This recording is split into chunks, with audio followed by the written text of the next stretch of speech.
Hi, and welcome to the turbulent world with me, James M. Dorsey, as your host. Marco Rubio is likely in for a reality check when he visits the Middle East for the first time this week as U.S. Secretary of State.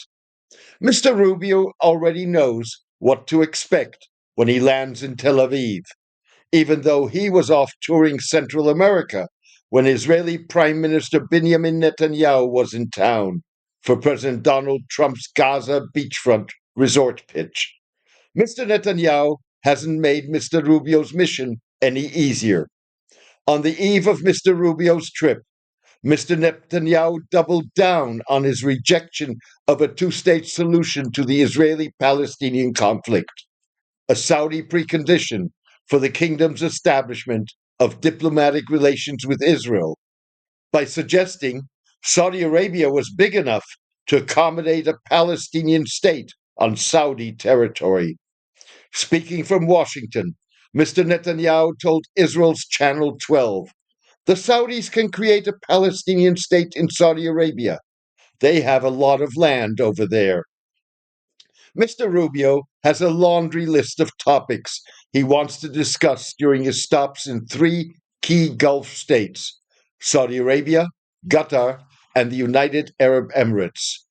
The list includes the second phase Gaza ceasefire negotiations, Gulf funding for the Strip's reconstruction, Saudi recognition of Israel, increased U.S. Gulf security cooperation, Chinese influence in the Middle East, and increased Gulf oil production. Mr. Rubio is likely to discover that Mr. Trump's plan to move most of Gaza's 2.3 million Palestinians out of the Strip to Egypt, Jordan, and other countries willing to accept them is a showstopper. No Arab state can afford to be seen as participating in a repeat Nakba or catastrophe, the term Palestinians and much of the Muslim world uses for the 1948 expulsion of 750,000 Palestinians when Israel was established. The Gulf states are likely to present Mr. Rubio with a stark choice. The key to much of what the Trump administration wants, including Gulf funding for Gaza, Saudi Israeli relations, and increased oil production to lower the price of oil, is abandoning Mr. Trump's resettlement plan, securing a Gaza ceasefire that involves a complete Israeli withdrawal from the Strip, and a credible and irrevocable commitment to a two-state solution to the Israeli-Palestinian conflict. Mr. Trump's plan creates a bottleneck for practical and political reasons. Neither Israel nor Hamas has an interest in maintaining the Gaza ceasefire beyond its first phase. If U.S. policy recognizes de facto Israeli sovereignty over Gaza in violation of international law, without a ceasefire and an Israeli withdrawal, the Gaza war is likely to morph into a Hamas led guerrilla war, which some Arab states may covertly support. The notion of reconstruction would be off the table. So would Arab support for a post war transitional administration of Gaza. As a result, Mr. Rubio is also likely to discover that leverage is a two-way street. Mr. Trump is unlikely to achieve his regional goals without the Gulf states. Moreover, Mr. Trump needs more than Gulf acquiescence. He needs Gulf states to put their money where their mouth is. The Gulf states must play Mr. Trump's game to deploy their leverage effectively. The president uses shock and awe therapy, in which he takes on the role of the unpredictable madman who changes the rules and shifts discourse by intimidating his interlocutors and rivals. In response, the Gulf states need to package assets they have already put on the table in a way that Mr. Trump can claim his theatrics have forced Middle Eastern states to take ownership and shoulder the cost of ending the Gaza war. This would allow the president to back away from his resettlement plan. The packaging becomes more urgent, with Jordanian King Abdullah scheduled to meet Mr. Trump this week in the White House, and reports that Egyptian President Abdel Fattah al Sisi could visit Washington later this month. Mr. Trump's 90-day freeze on U.S. foreign aid hits Jordan hard. Unlike Egypt and Israel, Jordan was not exempted from the freeze.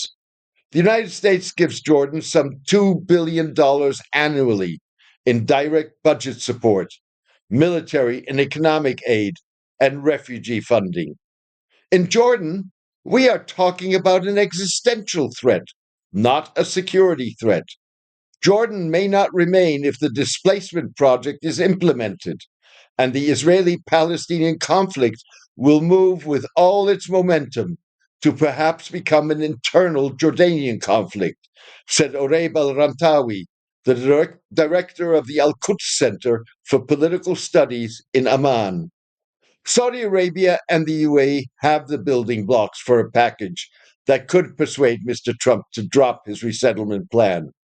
The building blocks include Saudi Crown Prince Mohammed bin Salman's intention to invest $600 billion in the United States over the next 4 years, the UAE's interest in participating in an interim post war administration of Gaza, possibly with boots on the ground, and Saudi and Emirati pledges to cooperate with the United States rather than China on artificial intelligence.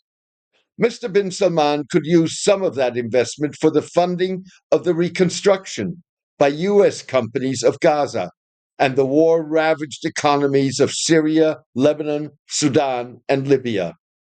The Gulf states' problem may be that even if they come to an understanding with Mr. Trump, Elon Musk's wrecking ball destruction of the federal bureaucracy could leave the US government deprived of capabilities needed to assist in the reconstruction of not only Gaza, but also other Arab states.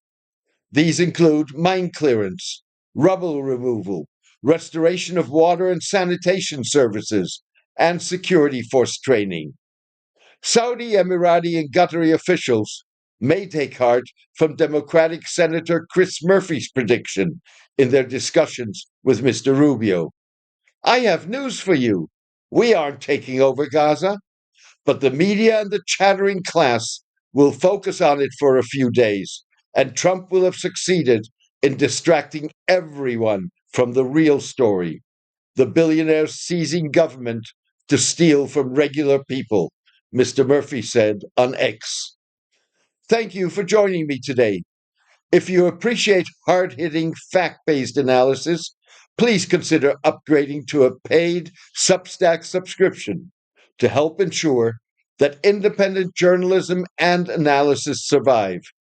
Without your support, hard hitting, fact based analysis would not be possible. You can contribute by going to jamesmdorsey.substack.com and choosing one of the subscription options. Thank you for your support and loyalty. Take care and best wishes.